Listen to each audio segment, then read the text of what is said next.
প্রিয় দর্শক, সবাইকে শুভেচ্ছা সহ স্বাগত জানাচ্ছি আমাদের নিয়মিত আয়োজন খেলার জগৎ অনুষ্ঠানে। আমি মিশু চৌধুরী আপনাদের সাথেই আছি। আমাদের আজকের পর্বটি সাজানো হয়েছে দেশি এবং বিদেশি খেলার খবর দিয়ে। পটুয়াখালীর কলাপাড়ায় শুরু হয়েছে প্রথম বিভাগ মন্ত্রী cup night football tournament. Royal batch 2000 আয়োজিত খেপুপাড়া সরকারি মডেল মাধ্যমিক বিদ্যালয় মাঠে এই খেলার উদ্বোধন হয়। কয়েক হাজার ফুটবল প্রেমী দর্শকদের উপস্থিতিতে টুর্নামেন্টের প্রধান অতিথি হিসেবে উপস্থিত থেকে উদ্বোধন করেন গণপ্রজাতন্ত্রী বাংলাদেশ সরকারের দুর্যোগ ব্যবস্থাপনা ও ত্রাণ মন্ত্রণালয়ের প্রতিমন্ত্রী এবং পটুয়াখালী 4 আসনের সংসদ সদস্য মহিবুর রহমান।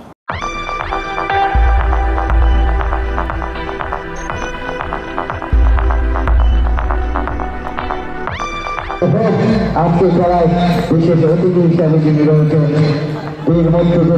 করেছিলেন, কিন্তু আমরা খেলা দেখছি প্রান্ত থেকে। পটুয়াখালীর কলাপাড়ায় শুরু হয়েছে প্রথম বিভাগ মন্ত্রী cup night football tournament. Royal batch 2000 আয়োজিত খেপুপাড়া সরকারি মডেল মাধ্যমিক বিদ্যালয় মাঠে এই খেলার উদ্বোধন করা হয়। কয়েক হাজার ফুটবল প্রেমী দর্শকদের উপস্থিতিতে টুর্নামেন্টের প্রধান অতিথি হিসেবে উপস্থিত থেকে উদ্বোধন করেন গণপ্রজাতন্ত্রী বাংলাদেশ সরকারের দুর্যোগ ব্যবস্থাপনা ও ত্রাণ মন্ত্রণালয়ের প্রতিমন্ত্রী এবং পটুয়াখালী 4 আসনের সংসদ সদস্য মহিবুর রহমান। এ সময় উপস্থিত ছিলেন কলাপাড়া উপজেলা মহিলা আওয়ামী লীগের আহ্বায়ক অধ্যক্ষ ফাতেমা আক্তার রেখা, কলাপাড়া উপজেলা নির্বাহী কর্মকর্তা রবিউল ইসলাম, পৌর মেয়র বিপুল হাওলাদার।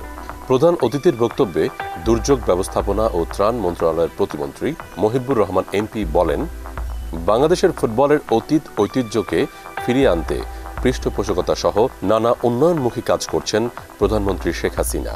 কলাপাড়ায় একটি পরিপূর্ণ উন্নত মানের স্টেডিয়াম নির্মাণে দর্শক, ক্রীড়াপ্রেমী ও ফুটবলারদের দাবির সাথে একাত্মতা প্রকাশ করে প্রতিমন্ত্রী বলেন, একটি স্টেডিয়াম নির্মাণের মতো যথেষ্ট সুযোগ রয়েছে, দ্রুত সময়ে এটি নির্মাণের উদ্যোগ নেওয়া হবে। আমি ধন্যবাদ জানাই মাননীয় প্রধানমন্ত্রীকে আমার মতো তৃণমূলের একজন ক্ষুদ্র কর্মীকে সাগরের পাড় থেকে তুলে নিয়ে দুর্যোগের মধ্যে বেড়ে ওঠা একটা মানুষকে বাংলাদেশের অত্যন্ত গুরুত্বপূর্ণ একটি দুর্যোগ মন্ত্রণালয় দায়িত্ব দিয়েছে। লেখাপড়ার সাথে সাথে ক্রীড়া সাংস্কৃতিক অঙ্গনকেও আপনারা ধরে এগিয়ে সামনে আগাবার চেষ্টা করবেন, কারণ নতুন প্রজন্মকে আমরা সাংস্কৃতিক ক্রীড়ার ভিতরে যদি আবদ্ধ রাখতে পারি, তাদেরকে অনেক ক্ষেত্রে তাদেরকে ভালো রাখার একটি সর্বোত্তম উপায় বলে আমি মনে করি। উদ্বোধনী অনুষ্ঠানে বর্ণাঢ্য সাংস্কৃতিক অনুষ্ঠান উপভোগ করে দূরদূরান্ত থেকে আসা হাজারো দর্শক ও অতিথিবৃন্দ। এ সময় দুর্যোগ ব্যবস্থাপনা ও ত্রাণ প্রতিমন্ত্রী অধ্যক্ষ মোহাম্মদ মহিবুর রহমান এমপি খেলোয়াড় ও কর্মকর্তাদের সাথে পরিচিত হন এবং ফুল দিয়ে শুভেচ্ছা বিনিময় করেন। খেপুপাড়া সরকারি মডেল মাধ্যমিক বিদ্যালয়ের মাঠে উদ্বোধনী খেলায় অংশগ্রহণ করে বাজার একাদশ বনাম নাচনাপাড়া সুপার কিংস। শুরুতেই উভয় দল মাঠ দখলের লড়াই শুরু করলেও মাঠ মোটামুটি দখলে ছিল বাজার একাদশের। বাজার একাদশের উপর্যুপরি আক্রমণে মাঠ সামাল দিতে বেশ বেগ পেতে হয় প্রতিপক্ষ নাচনাপাড়া সুপার কিংসকে। Foul, free kick, corner kick সহ বেশ কয়েকটি গোলের সুযোগ পেলেও বাজার একাদশ গোল করতে ব্যর্থ হয়। এ সময় নাচনাপাড়া সুপার কিংস 2-3টি সুযোগপূর্ণ গোল শট করলেও বাজার একাদশের দক্ষ গোলরক্ষক তা প্রতিহত করেন। এ সময় কলাপাড়া উপজেলা মহিলা আওয়ামী লীগের আহ্বায়ক অধ্যক্ষ ফাতেমা আক্তার রেখা বলেন, বঙ্গবন্ধু কন্যা মাননীয় প্রধানমন্ত্রী জননেত্রী শেখ হাসিনার নেতৃত্বে বাংলাদেশ আজ এগিয়ে চলেছে। তারই ধারাবাহিকতায় আজকে কলাপাড়ায় ক্রীড়া এবং সাংস্কৃতিক অঙ্গন উজ্জীবিত। আমাদের এলাকার মাননীয় সংসদ সদস্য জনাব মহিবুর রহমান মহিব, দুর্যোগ ব্যবস্থাপনা ও ত্রাণ প্রতিমন্ত্রী, তার উৎসাহ এবং উদ্দীপনায় আমরা এই কলাপাড়াবাসী ক্রীড়া এবং সাংস্কৃতিক অঙ্গনে এগিয়ে চলেছে এবং এই ক্রীড়া এবং এই সাংস্কৃতিক অনুষ্ঠানের মাধ্যমে আমাদের এই এলাকার যুবক সমাজ তারা মাদক থেকে দূরে সরে আছে এবং এই খেলাধুলার মাধ্যমে তারা নিজেদেরকে গড়ে তোলার একটা পথ খুঁজে পাচ্ছে। এবং আমি মনে করি আমাদের এই এলাকার যারা এলাকাবাসী আছে সবাই এই খেলাধুলা এবং সাংস্কৃতিক অঙ্গনকে ধারণ করে এবং এটা দীর্ঘ অনেক বছর ধরেই এই রয়্যাল ব্যাচের মাধ্যমে আমরা খেলাধুলাকে এগিয়ে নিয়ে যাচ্ছি। 12টি শক্তিশালী স্থানীয় দলের অংশগ্রহণে পটুয়াখালীর কলাপাড়ায় শুরু হয়েছে প্রথম বিভাগ মন্ত্রী কাপ নাইট ফুটবল টুর্নামেন্ট। আমি কুয়াকাটা থেকে আসছিলাম এখানে খেলা দেখতে। অনেকদিন পরে এত বড় একটা টুর্নামেন্ট ওপেন করা হয়েছে, এই জন্য খুব ভালো লাগতেছে অনেকদিন পরে। আন্তর্জাতিক মানের এই আয়োজন প্রমাণ করে কলাপাড়ার মানুষ কতটা ফুটবল প্রেমী। এখানকার ফুটবলের উন্নয়নে সরকারের সকল সুযোগ কাজে লাগানো হবে। কলাপাড়া উপজেলার ক্রীড়ার প্রচারে এবং আমাদের যুব সমাজ যারা কিছুদিন আগেও আমরা বলতাম তারা খেলাধুলা থেকে দূরে সরে যাওয়ার কারণে মাদকাসক্ত হচ্ছে, ইফটিজার হচ্ছে, আমাদের কলাপাড়া এই সমস্ত বদনাম থেকে অনেকটা মুক্ত। এর কারণ আমরা এমন একজন অভিভাবক পেয়েছি যিনি ক্রীড়াপ্রেমী। কলাপাড়ায় প্রতিনিয়ত সারা বছর সিজন অনুযায়ী খেলাধুলার চর্চা চলছে। ফুটবল এদেশের মানুষের প্রাণের খেলা। রয়্যাল ব্যাচ 2000-এর এমন আয়োজন সত্যিই প্রশংসার দাবি রাখে। প্রিয় দর্শক, আজকে খেলার জগৎ অনুষ্ঠানের আমাদের ক্রীড়া ব্যক্তিত্ব পর্বে এমন একজন মানুষ উপস্থিত আছেন, তিনি প্রতিবার হেরে যান, কিন্তু হেরে যাবার পরও তার মনে ওই আত্মবিশ্বাসটা থাকে যে পরের বার আসলে জিতব এবং সেই কাজটি তিনি এবছর করে দেখিয়েছেন। আপনারা দেখেছেন যে এবারের বিপিএলের যে উন্মাদনা, সেই উন্মাদনা আমার মনে হয় না যে প্রতি বছর যে বিপিএলটা হয় সেখানে আসলে থাকে।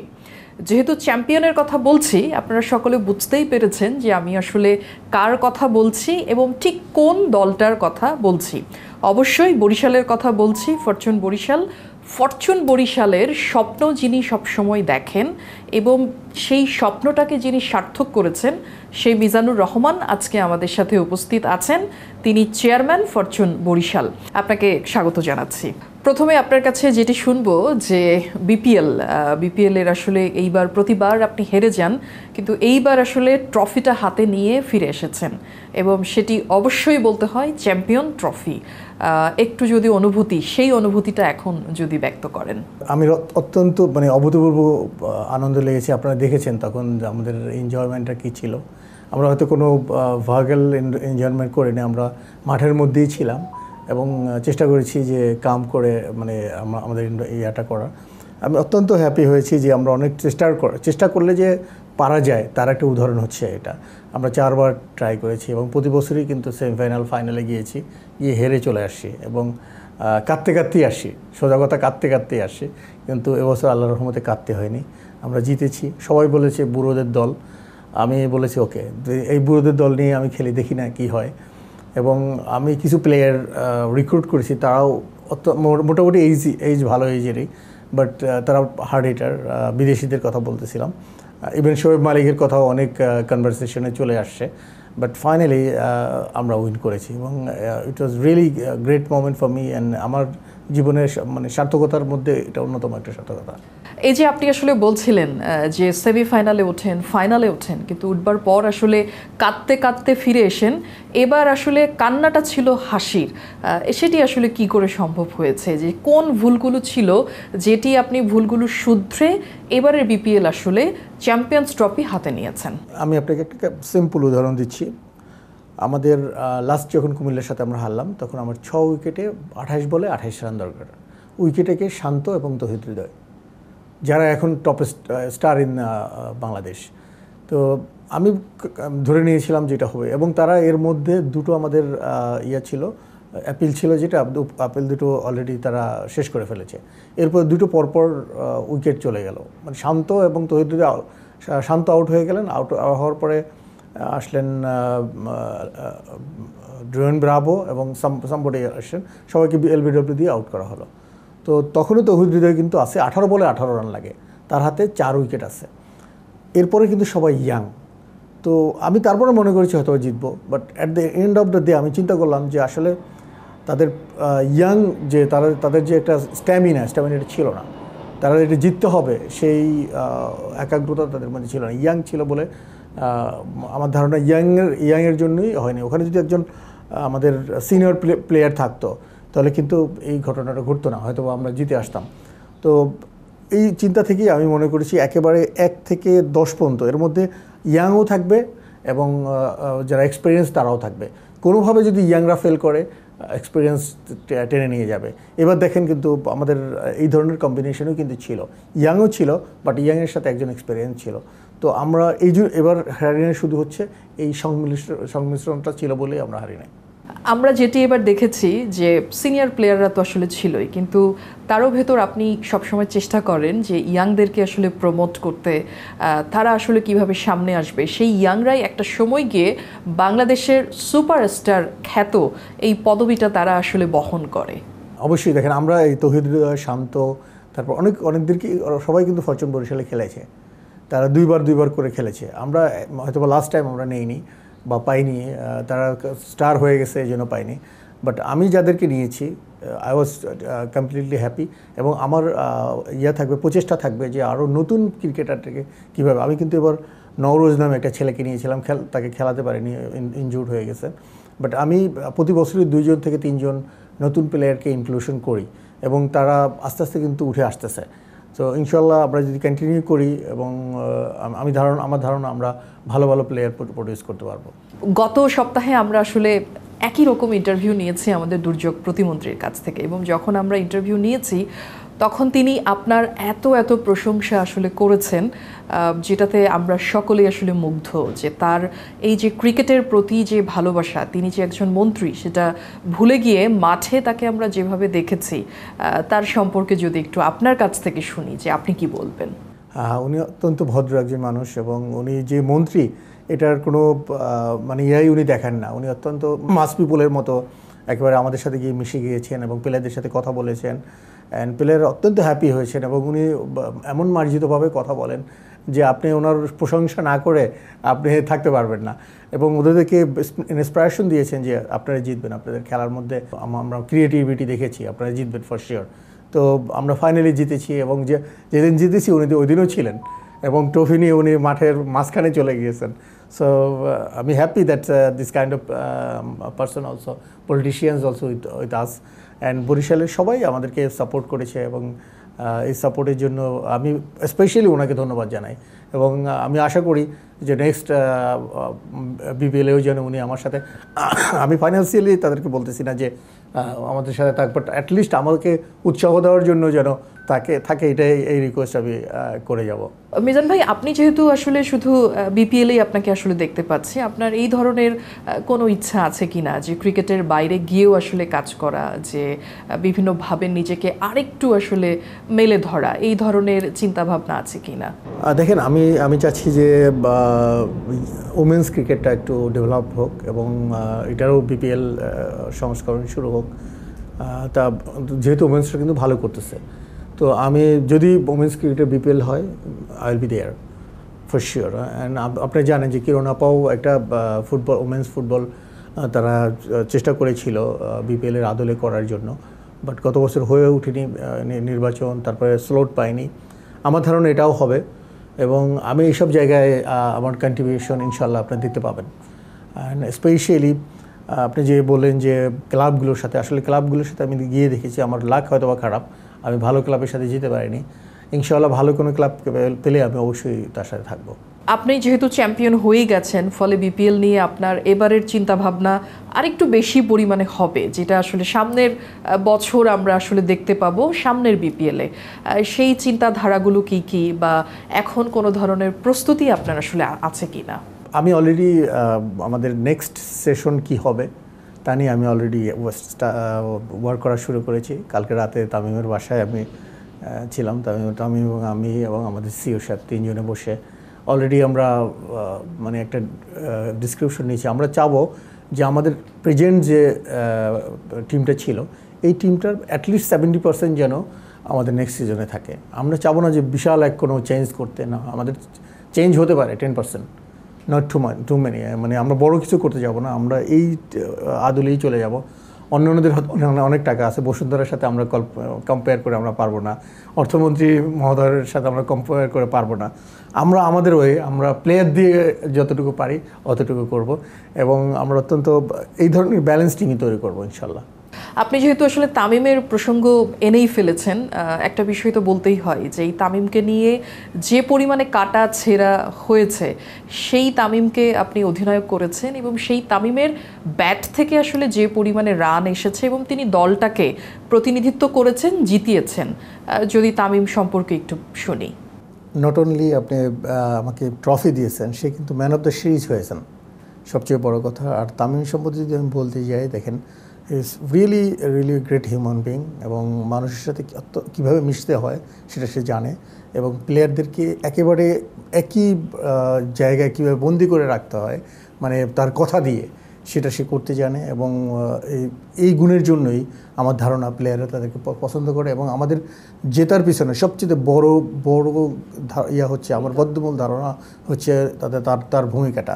সে সবসময় তার রুমের দরজা খোলা রাখতো, কেউ গেলেই তাকে ডাক দিয়ে বসাতো, এবং আগামীকালের মানে কাজটা কি হবে সেটা তাকে বলে দিত। So I was really surprise. আমার তো আরও খেলা হয়েছে, আমি এবার অত্যন্ত কাছের থেকে তাকে দিয়েছি। আগে আরেকবার সে অধিনায়ক ছিল, এতটা আমি তাকে অর্গানাইজ ওয়েতে দেখি নাই। She is really very organize ওয়েতে গেমগুলো নিয়েছে এবং স্টাডি করেছে তার বিপক্ষে কে খেলছে। So really I am very happy and impressed to his working way. এবং তার ওয়ার্কিং ওয়েতেই কিন্তু আমরা আসলে ট্রফি জিতেছি। This is the real things. সাথে আমাদের মাহমুদুল রিয়াদ ছিল, মুশফিক ভাই ছিল, মিরাজ ছিল, স্পেশালি সর্বশেষে এডিশন আমাদের সাইফুদ্দিনের ইনক্লুশনটা ছিল আমাদের ফ্যান্টাস্টিক ইনক্লুশন। সে ইন দ্য বিগিনিংয়ে যদি থাকতো তাহলে হয়তো দু একটা ম্যাচ আমরা খারাপভাবে হেরেছি, ওইটা হারতাম না। So it's a very still he is the potential guy for the Bangladesh.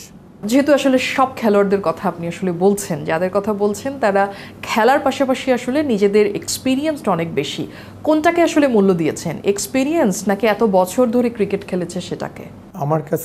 আমার কাছে এক্সপিরিয়েন্স অনেক দামি।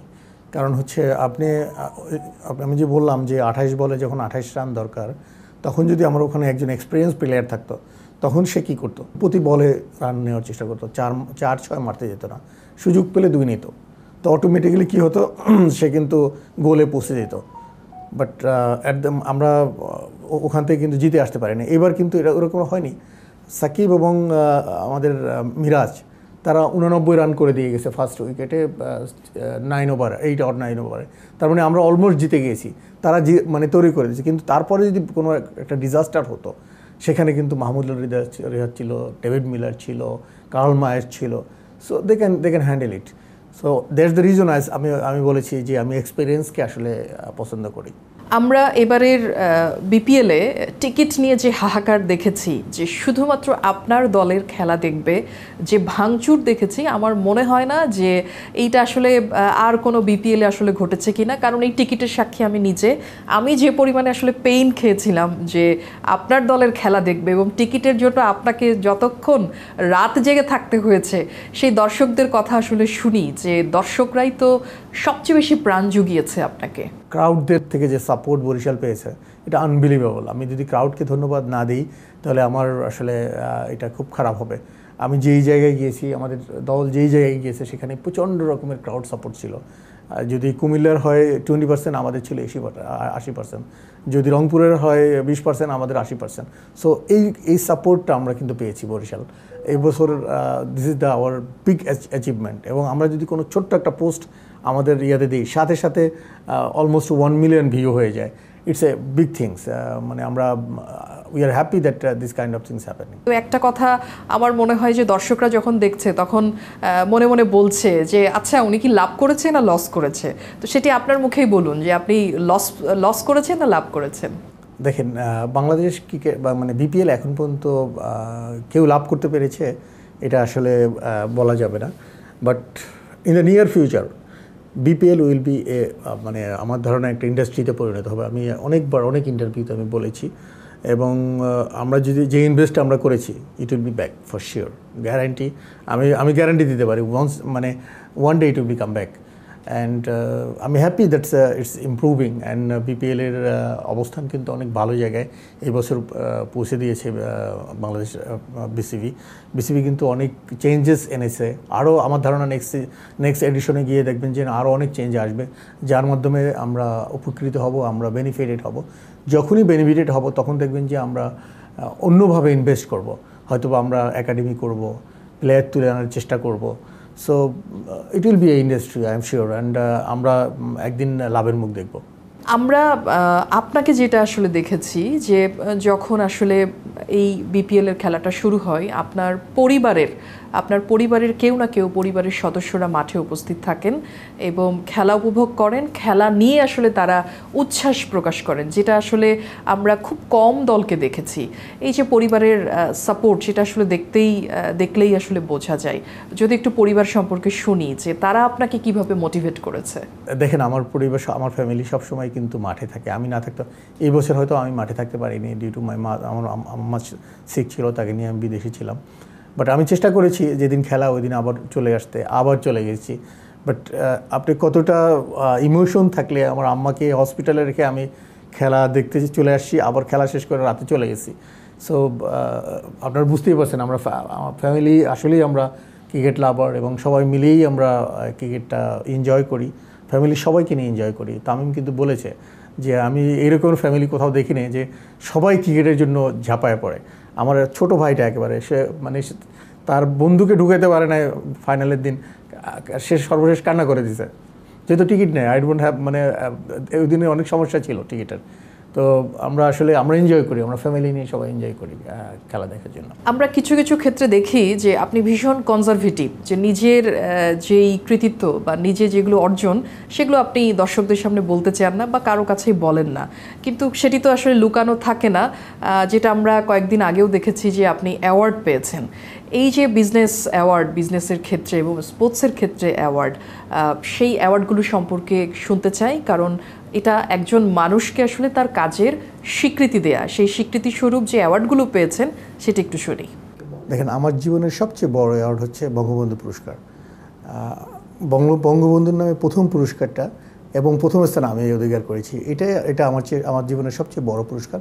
এর বাইরে আমি ন্যাশনাল প্রোডাক্টিভিটি অ্যাওয়ার্ড পেয়েছি, তারপরে সেরা ক্রীড়া সংগঠকের পুরস্কার পেয়েছি, স্যার সলিমুল্লাহ পুরস্কার পেয়েছি, ইয়াং এন্টারপ্রেনার পুরস্কার পেয়েছি।